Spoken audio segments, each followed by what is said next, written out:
Kalau nak Allah, kena kosong. Diri tak ada. Siapa Allah? Kalau kita tu kata aku pandai, aku bijak, aku. Kalau kata aku, Tuhan tak ada.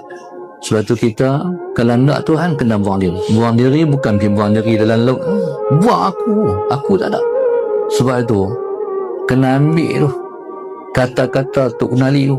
Tulis bagi elok, tak di rumah. Jaga-jaga merasakan diri kamu ada.